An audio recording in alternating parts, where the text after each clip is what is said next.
अस्सलामुअलैकुम, नमस्ते, सत श्री अकाल। कैसे हैं आप लोग? उम्मीद करती हूँ ठीक होंगे, खुश होंगे। मैं हूँ हज़ीका अली और मेरे साथ हैं तारिक नियाज़ी। अस्सलामुअलैकुम, नमस्ते, सत श्री अकाल। उम्मीद करता हूँ ठीक होंगे, खुश होंगे। दोस्तों जहाँ रहें खुश रहें, माँ बाप का ख्याल करें क्योंकि माँ बाप है तो सभी कुछ है। आज की हमारी वीडियो है when Indian navy destroyed Karachi. So start करते हैं अपनी वीडियो को। Let's start. ओके गाइस, तो वीडियो का टाइटल है when Indian navy destroyed Karachi, India remembers operation Trident.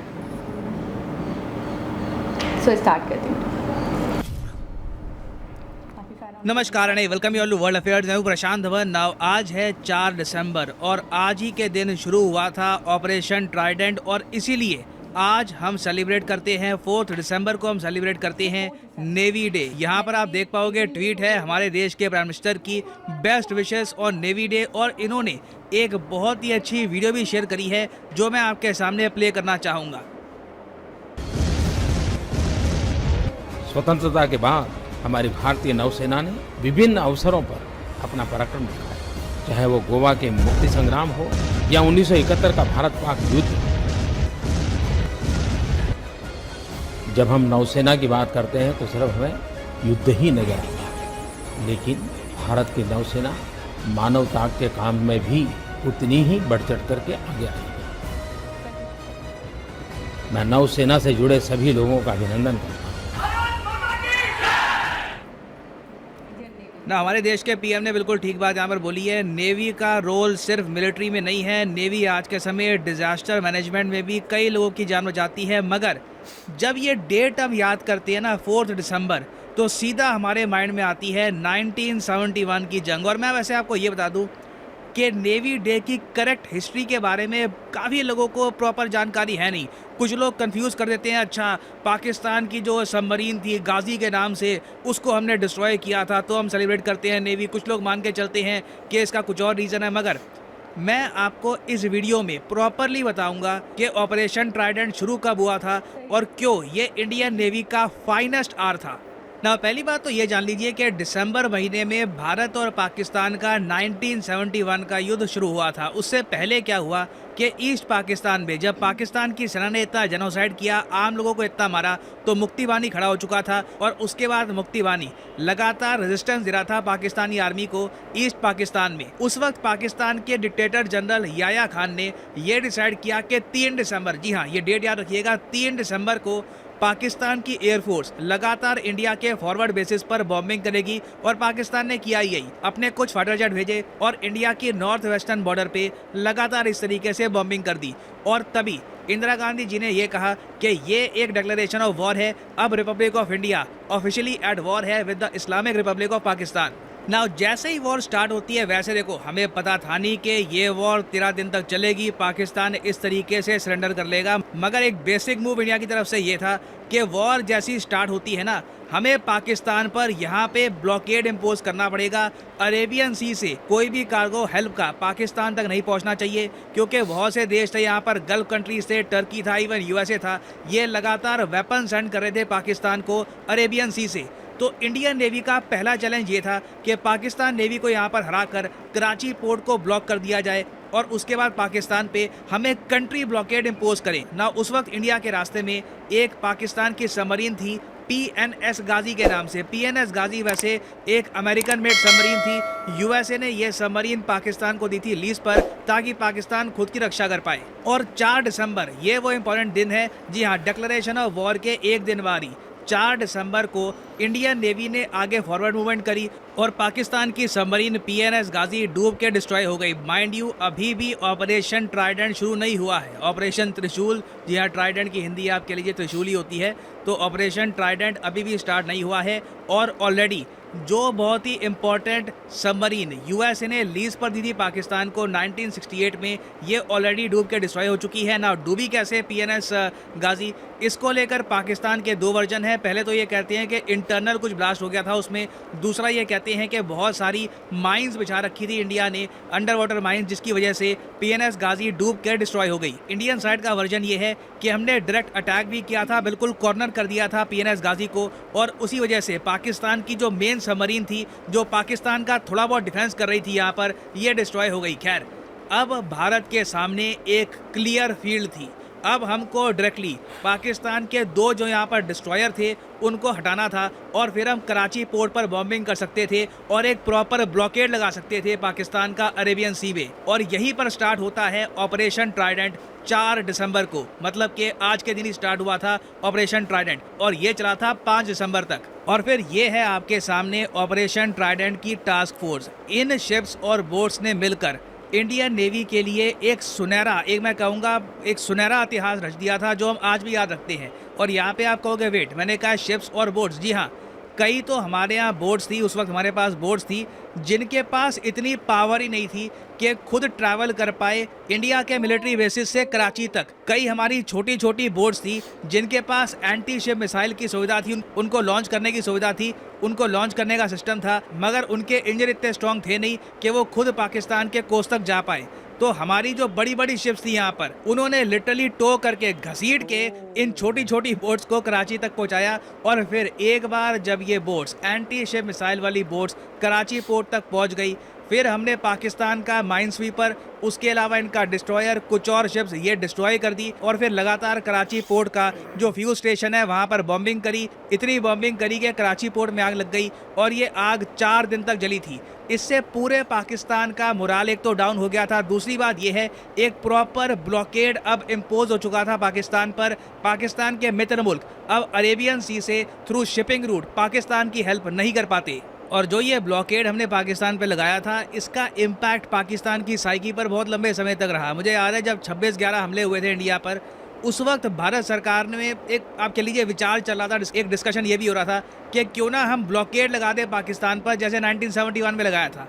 उस वक्त हमने कुछ भी नहीं किया, मगर मैं ये कह दूं पाकिस्तान में डर बहुत ज़्यादा था कि इंडियन नेवी इतनी स्ट्रांग है कि आज भी आराम से पाकिस्तान को लगा सकती है प्रॉपर ब्लॉकेड और पाकिस्तान कुछ प्रॉपरली इंपोर्ट एक्सपोर्ट फिर कर नहीं पाएगा। और अगर आप सोच रहे हैं अच्छा इसलिए इसको कहते हैं इंडियन नेवी का गोल्डन टाइम, नहीं, एक फैक्टर यहाँ पे और भी है जो आपको भूलना नहीं चाहिए।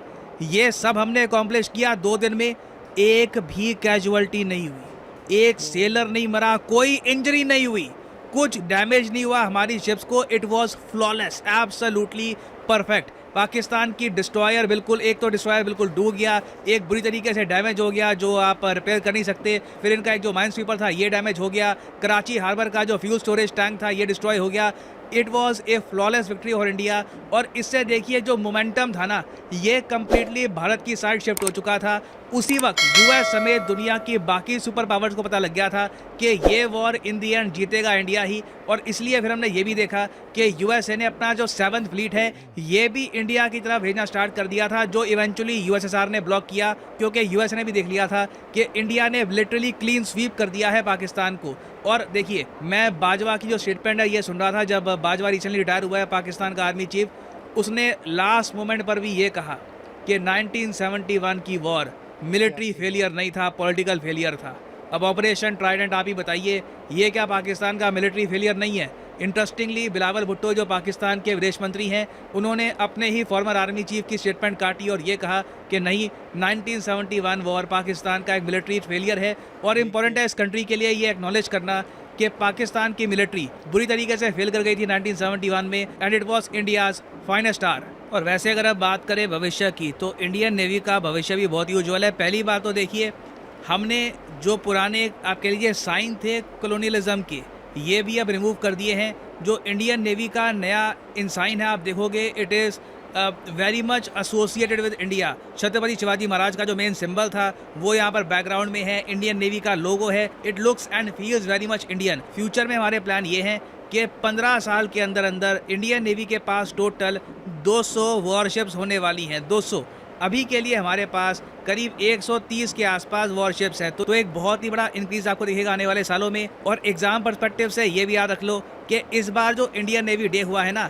इसका थीम भी है, थीम है going out to the neighbours of the maritime. ये आपसे एग्जाम में पूछ सकते हैं, ये लिख लीजिएगा। फाइनली मैं यहाँ पे आपसे एक सवाल ही पूछूंगा कि इंडियन एयरफोर्स डे कब होता है? नीचे कमेंट सेक्शन में लिखो। मैं इसके बारे में कुछ ऑप्शन नहीं दूंगा, कुछ बताऊंगा नहीं सही आंसर क्या है, क्योंकि गूगल करके आपको सही आंसर मिल जाएगा, मगर मेरे हिसाब से आपको बताना चाहिए इसका आंसर। लिखिएगा कमेंट सेक्शन में इंडियन एयरफोर्स डे हम कब सेलिब्रेट करते हैं। और फाइनली यहाँ पर मैं ये भी ऐड कर दूं कि आप किसी भी एग्जाम की तैयारी कर रहे हैं, चाहे SSC, UPSC, bank, any examination, comment section में जाइए, यहाँ पे आपको मिलेगी list. For example let's say आप प्रिपेयर कर रहे हैं फॉर UPSC, क्लिक करिए UPSC के लिंक पर और यहाँ पे आप परचेज कर पाएंगे अनअकैडमी का UPSC कोर्स। सिंपली यहाँ पे आपको क्लिक करना है प्लस पर और यहाँ पे जो भी प्राइसेस लिखे हैं ये पे करने की ज़रूरत नहीं है। सिंपली यहाँ पे आपको कोड यूज़ करना है PD10 और अपने आप प्राइसेस गिरना यहाँ पर स्टार्ट हो जाएंगे। You will be able to save a lot of money, so use the code PD10 and start saving money. So इसी नोट के साथ ये है वीडियो का अंत। Thank you for listening and as always God bless you all. जी जनाब। अच्छा, ये तो हमने काफ़ी वीडियोस में देखा है और समझा भी है कि इंडियन नेवी का 1971 की वॉर में बहुत बड़ा किरदार था। यूँ समझ ले कि बहुत मतलब ज़मीनी फ़ोर्स भी थी, एयर फोर्स भी थी, लेकिन है कि नेवी का बहुत बड़ा किरदार माना जाता है। अच्छा, मुझे मतलब इस वीडियो से एक और चीज़ भी जहन में आई, या एक चीज़ और लगी कि ताकत आपको नहीं जिताती, आपको प्लानिंग जिताती है। आपको एक सोच होती है आपकी कि देखें, अमेरिका, मिडल ईस्ट, टर्की, इनकी तरफ से मदद आ सकती थी, इमदाद आ सकती थी, वेपन्स आ सकते थे या आ रहे थे, तो ब्लॉकेज रोका। सबसे मेन चीज़ है, अगर ऊपर कराची के बीच में ही, कराची पर ही हमले हो रहे होते, आबादी पे ही हमले हो रहे होते, तो उसका कोई इम्पैक्ट इतना नहीं पड़ता। तो वो चीज़ रोकी गई जहाँ से इमदाद आनी है, जहाँ से वेपन्स आने। तो मेन चीज़ है कि ताकत आपको नहीं जिताती, आपको प्लानिंग जिताती है। अच्छा, दूसरी चीज़ है, अभी जो आर्मी चीफ थे कमर जावेद बाजवा साहब, इन्होंने बाकायदा कहा कि 1971 की वॉर एक पॉलिटिकल मसला था, पॉलिटिकल हार थी, सियासी हार थी, मिलिट्री हार नहीं थी। जबकि पूरी दुनिया को पता है कि जंग हुई थी और जंग के बाद ही ये मसले मसाइल हुए थे, बाकायदा सारी चीज़ें हुई थी और सरेंडर हुआ था, सारा सबको पता है। लेकिन ये कि उन्होंने शायद इस पॉइंट व्यू से, क्योंकि ये तो दुनिया जानती है, ऐसा कहने की अजीबोगरीब सी बात है कि वो एक सियासी हार थी, लेकिन मैं ये समझता हूँ कि उनका पॉइंट व्यू शायद ये था, शायद कि स्टार्ट वो सियासी इशू से हुआ था। यानी कि जब एक बहुत बड़ी जमात, बांग्लादेश और पाकिस्तान की बहुत बड़ी जमात ने कामयाबी हासिल कर ली, अब वो मुल्क के वज़ीर आज़म बन सकते थे शेख मुजीबुर रहमान, क्योंकि उनके पास एक सत्ता थी, उनके पास एक ताकत थी, उनके पास एक बड़ा वोट बैंक था। लेकिन वो बांग्लादेश से जीते थे, या वो बांग्लादेश की आवाम की वजह से उनका वोट बैंक बढ़ गया था, तो इस वजह से उनको वज़ीर आज़म मुल्क का, पूरे पाकिस्तान का नहीं बनाया गया, इस वजह से कि वो बांग्लादेश के थे। तो वहीं से उनके दिलों में नफ़रतें पैदा हुई। पाकिस्तान का ये बात बच्चा बच्चा जानता है, इसमें कोई दो राय नहीं है कि यहीं से वहाँ नफ़रतें पैदा हुई। फिर वही चीज़ जो है उनके दिल में बगावत आई, फिर मुक्ति बानी बनी, फिर साथ साथ ये बात जंग तक चली गई। स्टार्ट वो सियासी ही इशू था। तो शायद कमर जावेद बाजवा का मकसद वो था कि वो एक सियासी हार थी, लेकिन जंग भी हुई थी, पूरी दुनिया इसको जानती है।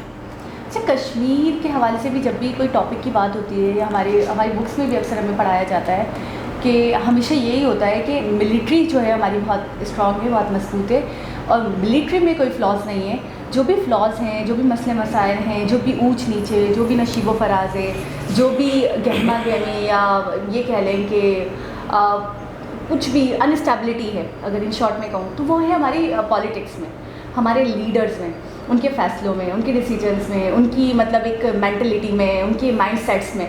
तो हमेशा यही कहा जाता है, हमेशा मैं अक्सर ये सुनती हूँ कि जो भी मसले मसाइल हैं वो पॉलिटिकल है और जो भी इश्यूज़ होते हैं वो पॉलिटिकल होते हैं, उसके बाद वो वॉर तक नौबत आती है। कश्मीर का इशू भी ऐसे ही कहा जाता है कि हम तो बहुत कुछ कर सकते हैं, लेकिन हमारे हाथ पाँव बंधे, हमें ये बताया जाता है और कहा जाता है कि हमारी मिलिट्री स्ट्रॉन्ग है। अच्छा, इसके हवाले से भी, यानी कि 1971 के हवाले से भी मैंने अक्सर यही सुना है लोगों से बात करते हुए। बहुत सारे ऐसे भी लोग हैं जो उस वक्त मौजूद भी थे 1971 में, तो वो उस वक्त, अब जो बहुत ज़्यादा ही ओल्ड हैं, वो उस वक्त यंग थे। तो ये कहते हैं कि हमने देखा है और हमें पता चला है कि सारा जो मसले मसाइल क्रिएट हुए थे, और जो भी मामलात हुए थे, जो भी ये जो एक छोटी सी बात इतने बड़े इशू तक पहुंची और एक हमारा पूरा खित्ता कट गया, तो इसमें ना मिलिट्री का कोई बहुत बड़ा रोल था, ना आवाम का कोई दोष था, सारा दोष था, सारा जो ब्लेम करते हैं, सारा जो प्रॉब्लम कहते हैं कि बनाया, इसको मामला बना दिया, एक बड़ा मुअम्मा बना दिया, वो पॉलिटिक्स ने बनाया है, वो पॉलिटिकल लीडर्स ने बनाया था इसको।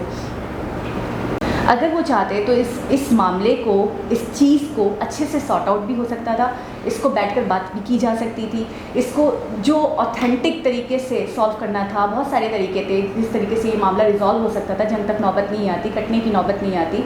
अगर वो थोड़ी सी अपनी ईगो, अगर वो थोड़ा सा अपना ज़िद साइड में रख देते तो सब कुछ ओके हो जाता।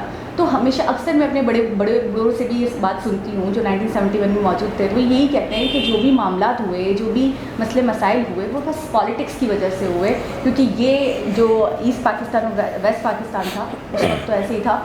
तो वो ये कहते हैं कि यहाँ के जो थे लीडर वो बज़िद थे कि हम उनको एक बंगाली हैं और बस ये कास्ट वगैरह की वजह से वो कह रहे थे कि वो नहीं बैठ सकते, चाहे कोई भी बैठे लेकिन वो नहीं बैठने चाहिए। उनकी तरफ से ये कहा जा रहा था कि भाई जो एक तरीका है, जो एक हकीकत है, उसे आप तस्लीम करें, वो जीते हैं, उनके पास इतना बड़ा वोट बैंक है, उनको लोग पसंद करें तो आप उनको बिठाएं। और ये मामला बढ़ते जंग तक आ गया और 13 दिन तक जंग चली और उसके बाद आखिरकार हमने एक बड़ा हिस्सा पाकिस्तान का खो दिया। अच्छा, अब मुझे लगता है इसी पॉइंट ऑफ व्यू की वजह से उन्होंने ये कहा होगा कि ये पॉलिटिकल फेलियर था, एक मिलिट्री फेलियर नहीं था, क्योंकि ऊपर से इन लोगों पे बड़ा प्रेशर होता है, ये बहुत सारी चीज़ें करना चाहें भी तो नहीं कर पाते, हाथ पांव बंधे हुए होते हैं। अक्सर हमें यही बताया जाता है और ये समझाया जाता है कि मिलिट्री तो बहुत कुछ कर सकती थी, मिलिट्री तो जीत गई थी।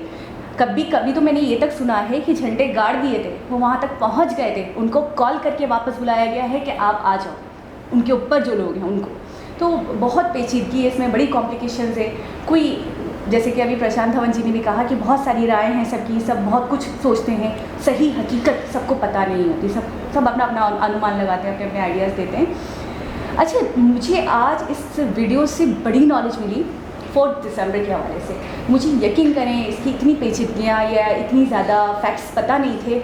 और दूसरी बात ये, मैं ये समझती हूँ स्ट्रैटेजी बड़ी मजबूत थी। वो बात मुझे कभी नहीं भूलने वाली कि इनकी बॉर्ड्स इतनी ज़्यादा बहुत ज़्यादा अच्छी नहीं थी, बहुत एफिशिएंट नहीं थी। उनको टो करके छोड़ा गया, किनारे तक पहुंचाया गया, कराची पोर्ट तक पहुंचाया गया और उसके बाद उन्होंने मतलब एक तरीके से अपनी पोजीशंस ली और फिर जो किया। लेकिन उनके अंदर इतनी ज़्यादा एफिशिएंटली वो वर्क नहीं कर रही थी, वो इतनी ज़्यादा हाई-फाई नहीं थी। हम ये कहें कि उन्होंने अगर वो जीते या उन्होंने ब्लॉकेड लगाया, हाँ, अगर उन्होंने पोर्ट को ब्लॉक करा तो हम ये नहीं कहेंगे कि उनके पास वेपन्स बहुत अच्छे थे, बड़ी अच्छी सबमरीन थी जो हमारे पास नहीं थी, बड़े लेवल के वेपन्स थे, तो इसकी वजह से उन्होंने ब्लॉकेड लगा दिया, तो इसमें कौन सी बड़ी बात है। उनकी स्ट्रैटेजी, उनकी प्लानिंग, उनका सोचना वो बड़ा मायने रखता था कि जिस तरीके से उन्होंने ब्लॉकेड लगाया तो फिर दूसरे जो मुल्क थे जो इमदाद कर रहे थे वो नहीं कर पाए और उसके बाद आखिरकार सरेंडर करना पड़ा और जो भी मसले मसाइल, और फिर उसके बाद उन्होंने एक प्रेशर बना लिया पाकिस्तान पे। और अभी भी रशिया के हवाले से भी उन्होंने बात करी कि रशिया ने भी समझ लिया था कि पाकिस्तान को इन्होंने ऑलमोस्ट क्लीन शीट कर दिया है, बिल्कुल साफ़ कर दिया।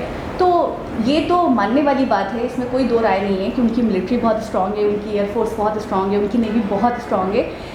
कहीं ना कहीं मुझे ये तस्लीम करना पड़ता है कि हम जिस तरीके से बुक्स में पढ़ते थे, हम जिस तरीके से सुनते थे, हम जिस तरीके से सोचते थे, मेरा एक सोचने का नज़रिया, मेरा उनको देखने का नज़रिया बहुत चेंज हो गया है वीडियोस देखने के बाद। हम जितना हल्के में लेते थे या जितना अंडर एस्टिमेट्स करते थे उनको, उतने हैं नहीं, मतलब वो अपने आप में बड़े पावरफुल हैं। तो ये है कि इसमें कोई शक नहीं है कि एक सियासी इशू था, वो सियासी ही इशू बढ़ते बढ़ते सत्ता का इशू, कुर्सी की लालच, जो आज तक हम अपने सियासतदानों में देखते आ रहे हैं। मुल्क टूट रहा है, लोग नाराज़ हो रहे हैं, लोगों की मतलब है कि गुर्बत बढ़ती जा रही है, लेकिन इन्हें सिर्फ अपनी सत्ता की लालच है आज तक, और वो चीज़ नस्ल दर नस्ल चलती आ रही है, जिसकी वजह से वाकई मुल्क को मज़ीद से मज़ीद, बेशक टुकड़े नहीं मुल्क के हो रहे, लेकिन इकनॉमी के हवाले से देखा जाए और मज़ीद जब गुर्बत बढ़ती है, जब मायूसियाँ बढ़ती हैं, जब नाउमीदियाँ बढ़ती हैं, तो फिर वो बात मुल्क टूटने तक चली जाती है। तो ये हमारे हुक्मरानों को, हमारे सत्ता के लालची लोगों को सोचना चाहिए। तो एक बहुत ही ज़बरदस्त इन्फॉर्मेटिव वीडियो थी। दोबारा किसी और के हिसाब से मुलाकात होगी, जब तक के लिए अल्लाह हाफ़िज़।